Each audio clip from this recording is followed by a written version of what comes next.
गुरुर्ब्रह्मा गुरुर्विष्णु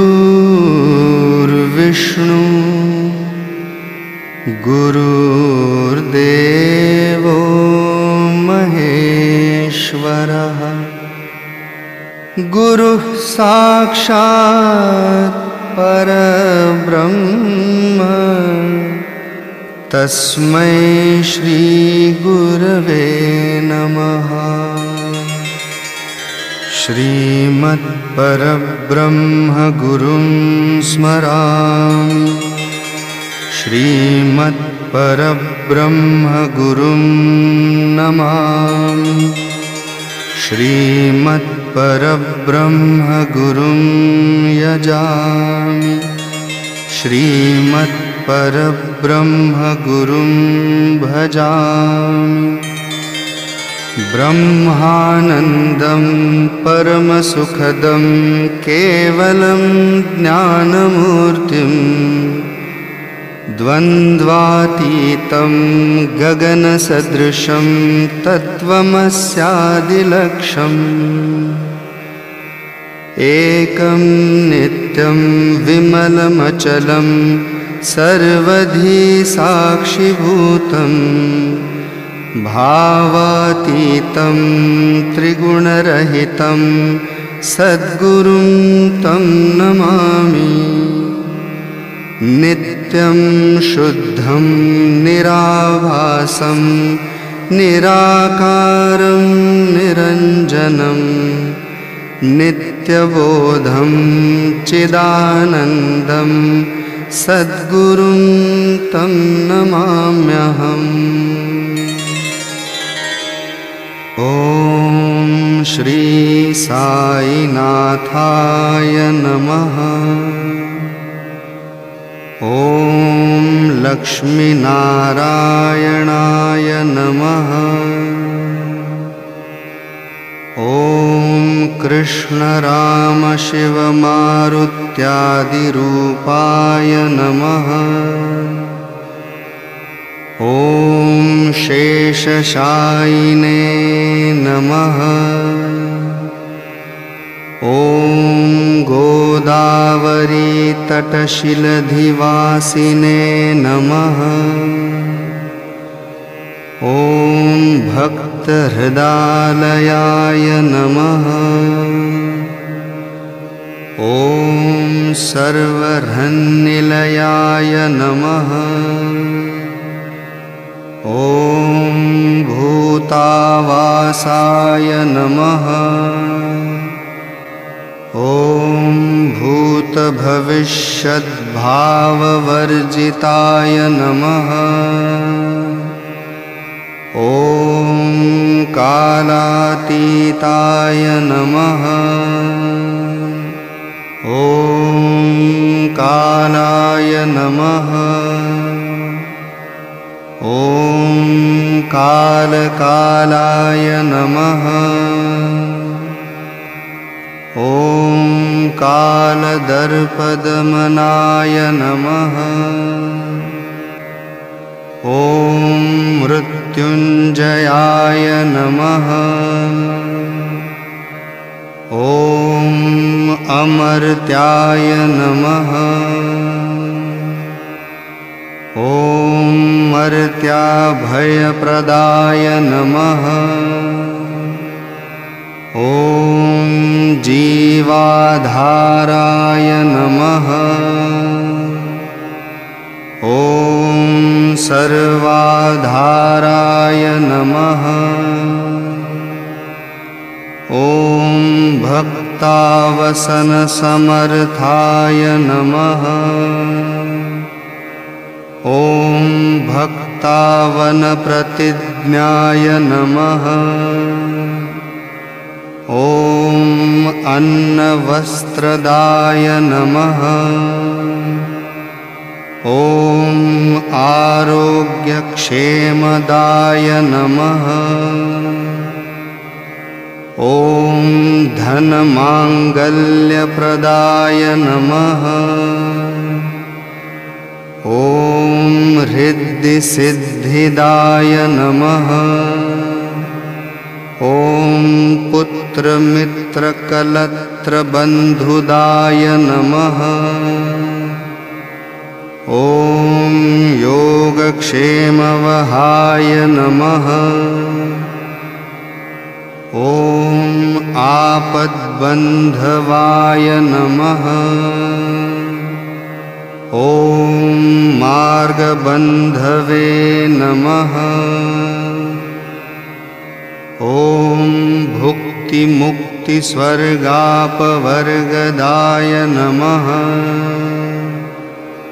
ॐ प्रियाय नमः। ॐ प्रीतिवर्धनाय नमः। ॐ अन्तर्यामिणे नमः। ॐ सच्चिदात्मने नमः। ॐ नित्यानन्दाय नमः। ॐ परमसुखदाय नमः। ॐ परमेश्वराय नमः। ॐ परब्रह्मणे नमः। ॐ परमात्मने नमः।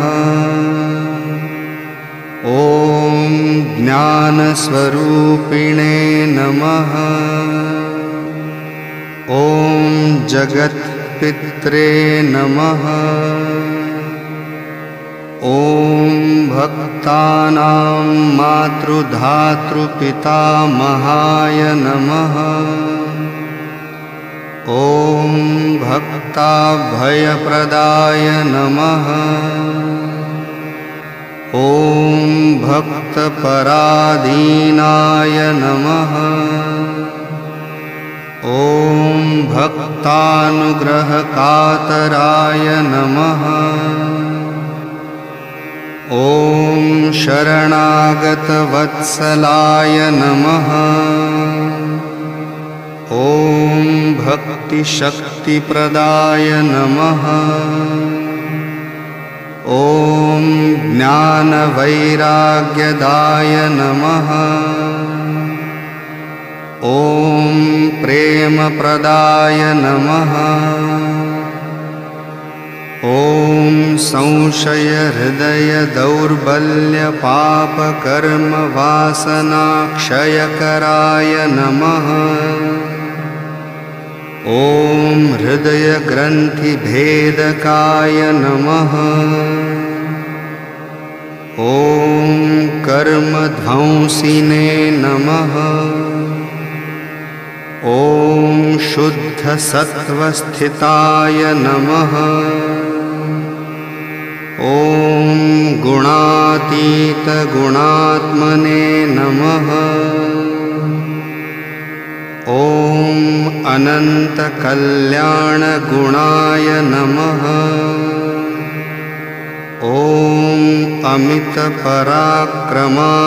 नमः। ॐ जयिने नमः। ॐ दुर्धर्षाक्षोभ्याय नमः।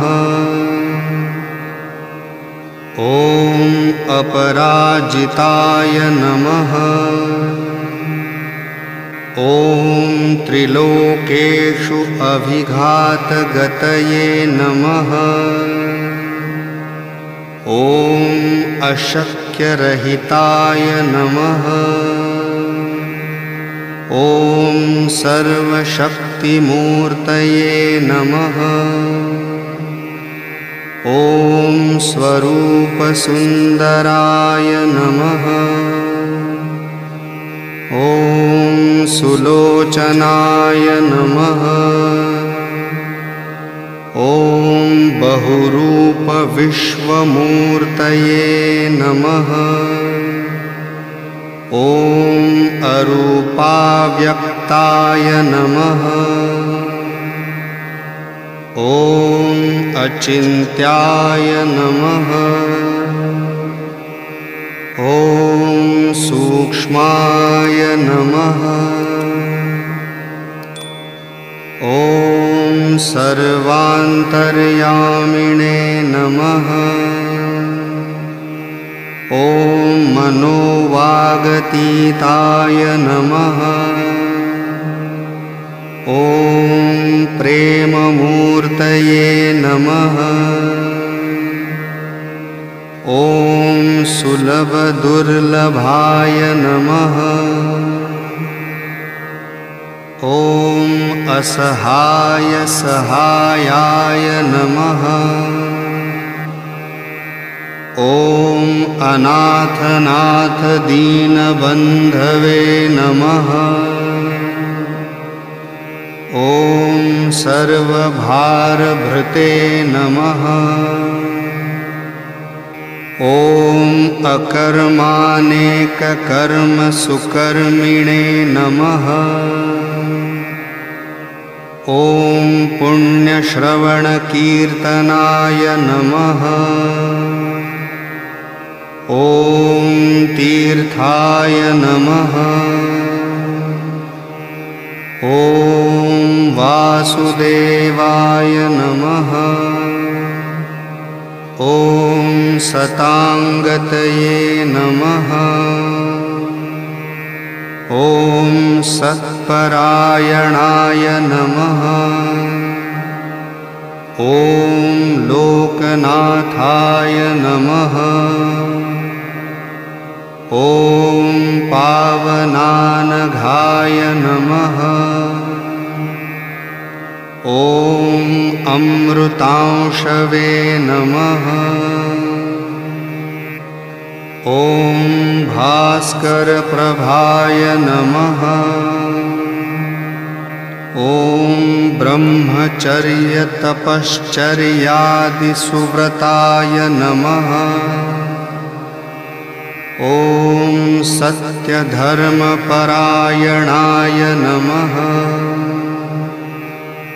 ॐ सिद्धेश्वराय नमः। ॐ सिद्धसङ्कल्पाय नमः।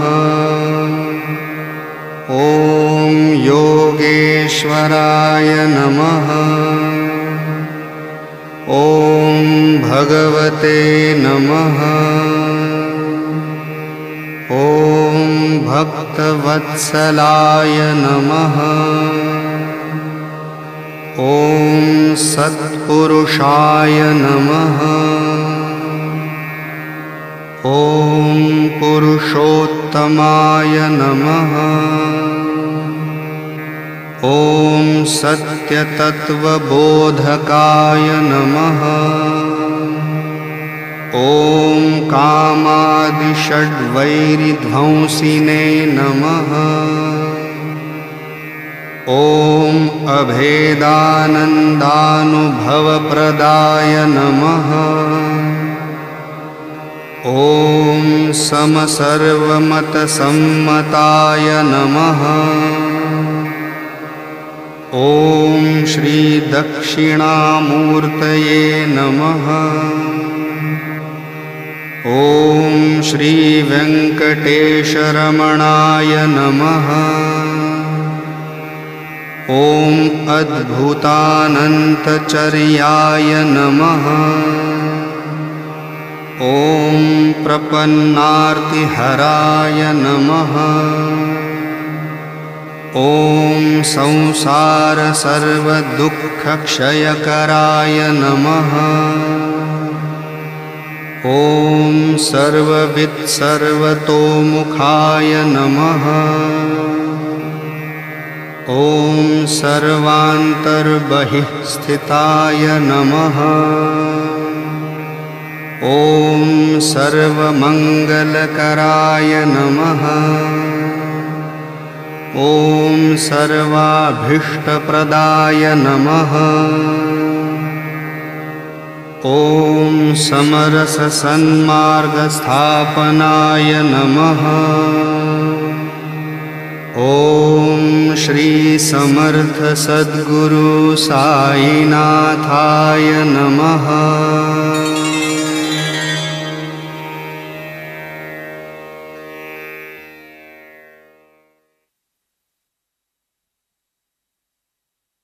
మన డివైన్ దర్శన్ యూట్యూబ్ ఛానల్ ప్రేక్షక దేవుళ్లకు నమస్కారములు.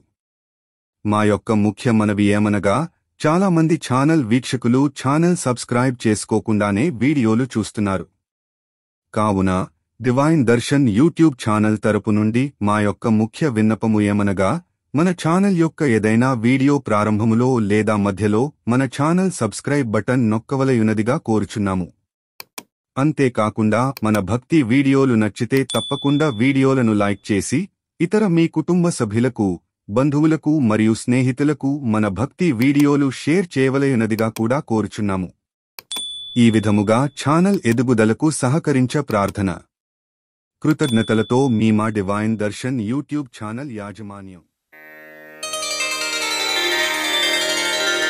गुरुर्ब्रह्मा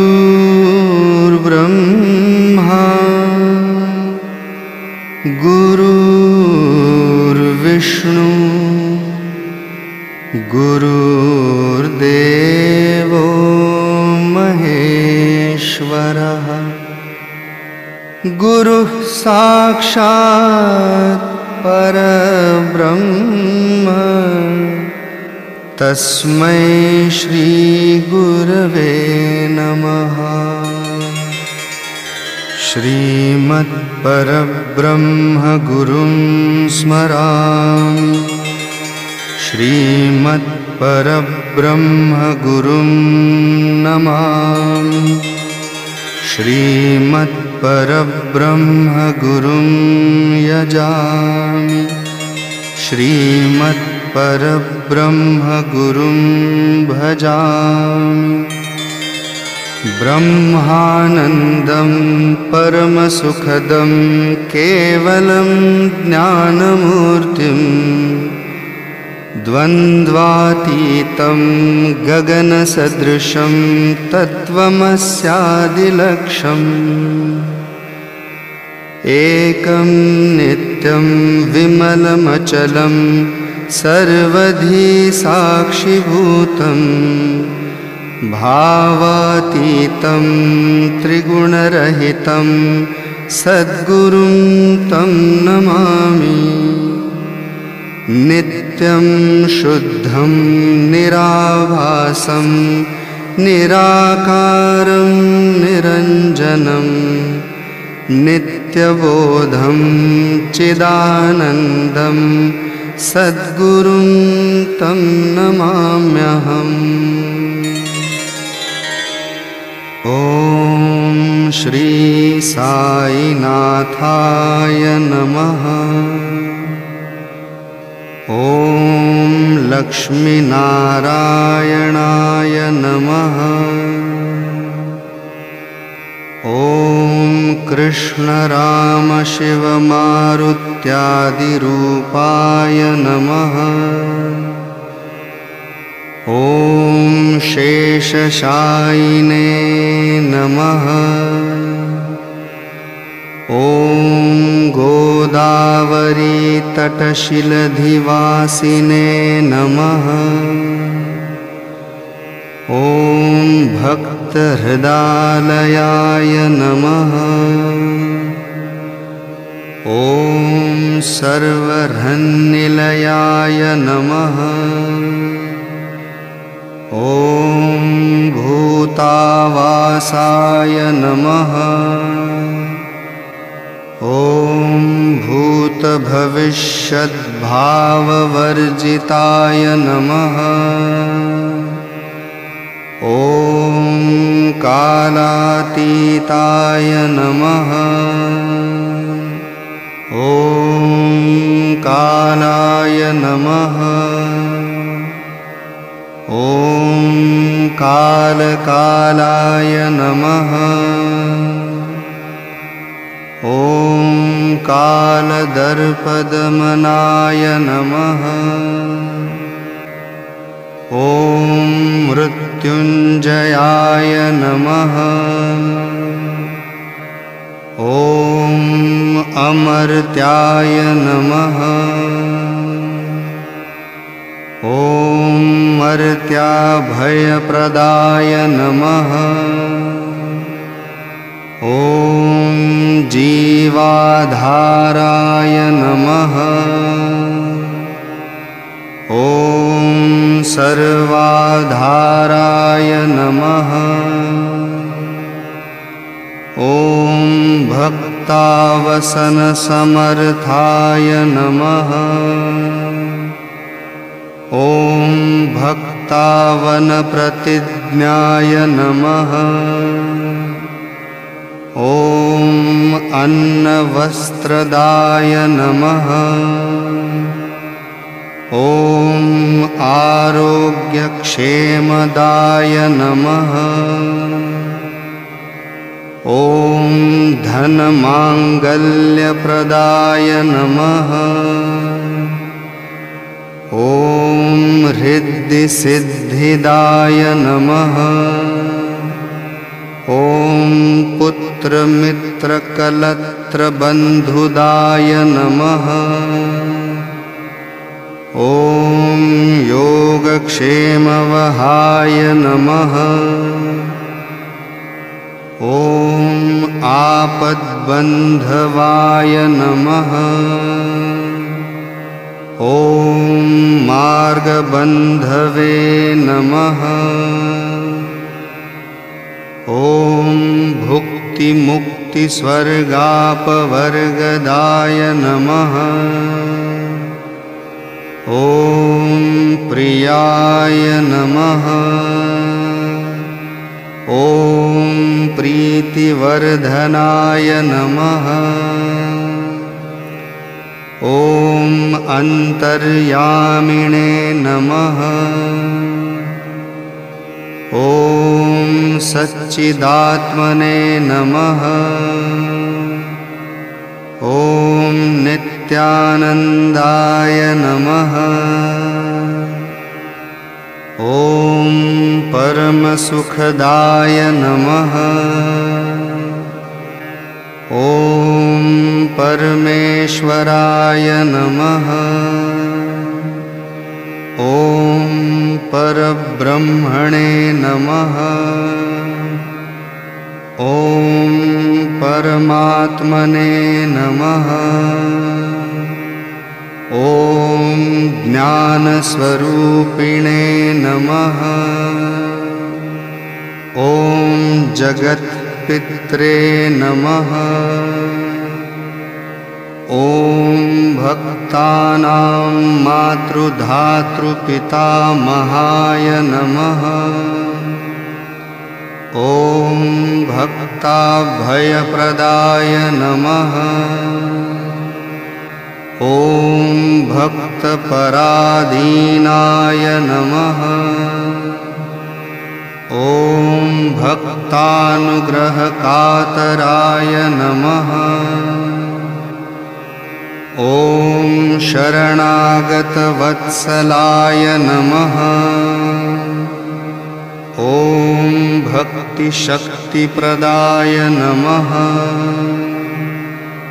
ॐ ज्ञानवैराग्यदाय नमः। ॐ प्रेमप्रदाय नमः। ॐ संशयहृदयदौर्बल्यपापकर्मवासनाक्षयकराय नमः। ॐ हृदयग्रन्थिभेदकाय नमः। ॐ कर्मध्वंसिने नमः। ॐ शुद्धसत्त्वस्थिताय नमः। ॐ गुणातीतगुणात्मने नमः। ॐ अनन्तकल्याणगुणाय नमः। ॐ अमितपराक्रमाय नमः। ॐ जैने नमः। ॐ दुर्धर्षाक्षोभ्याय नमः। ॐ अपराजिताय नमः। ॐ त्रिलोकेषु अभिघातगतये नमः। ॐ अशक्यरहिताय नमः। ॐ सर्वशक्तिमूर्तये नमः। ॐ स्वरूपसुन्दराय नमः। ॐ सुलोचनाय नमः। ॐ बहुरूपविश्वमूर्तये नमः। ॐ अरूपाव्यक्ताय नमः। ॐ अचिन्त्याय नमः। ॐ सूक्ष्माय नमः। ॐ सर्वान्तर्यामिणे नमः। ॐ मनोवागतीताय नमः। ॐ प्रेममूर्तये नमः। ॐ सुलभदुर्लभाय नमः। ॐ असहायसहायाय नमः। ॐ अनाथनाथदीनबन्धवे नमः। ॐ सर्वभारभृते नमः। ॐ अकर्मानेककर्मसुकर्मिणे नमः। ॐ पुण्यश्रवणकीर्तनाय नमः। ॐ तीर्थाय नमः। ॐ वासुदेवाय नमः। ॐ सताङ्गतये नमः। ॐ सत्परायणाय नमः। ॐ लोकनाथाय नमः। ॐ पावनानघाय नमः। ॐ अमृतांशवे नमः। ॐ भास्करप्रभाय नमः। ॐ ब्रह्मचर्यतपश्चर्यादिसुव्रताय नमः। ॐ सत्यधर्मपरायणाय नमः। ॐ सिद्धेश्वराय नमः। ॐ सिद्धसङ्कल्पाय नमः। ॐ योगेश्वराय नमः। ॐ भगवते नमः। ॐ भक्तवत्सलाय नमः। ॐ सत्पुरुषाय नमः। ॐ पुरुषोत्तमाय नमः। ॐ सत्यतत्त्वबोधकाय नमः। ॐ कामादिषड्वैरिध्वंसिने नमः। ॐ अभेदानन्दानुभवप्रदाय नमः। ॐ समसर्वमतसम्मताय नमः। ॐ श्री दक्षिणामूर्तये नमः। ॐ श्री वेङ्कटेशरमणाय नमः। ॐ अद्भुतानन्तचर्याय नमः। ॐ प्रपन्नार्तिहराय नमः। ॐ संसारसर्वदुःखक्षयकराय नमः। ॐ सर्ववित्सर्वतोमुखाय नमः। ॐ सर्वान्तर्बहिःस्थिताय नमः। ॐ सर्वमङ्गलकराय नमः। ॐ सर्वाभीष्टप्रदाय नमः। ॐ समरससन्मार्गस्थापनाय नमः। ॐ श्री समर्थ सद्गुरु साईनाथाय नमः।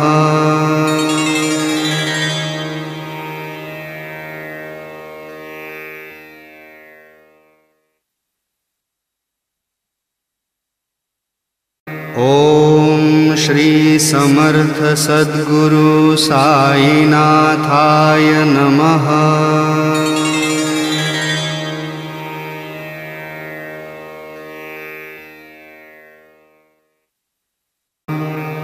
ॐ सर्वमङ्गलकराय नमः। ॐ सर्वाभीष्टप्रदाय नमः।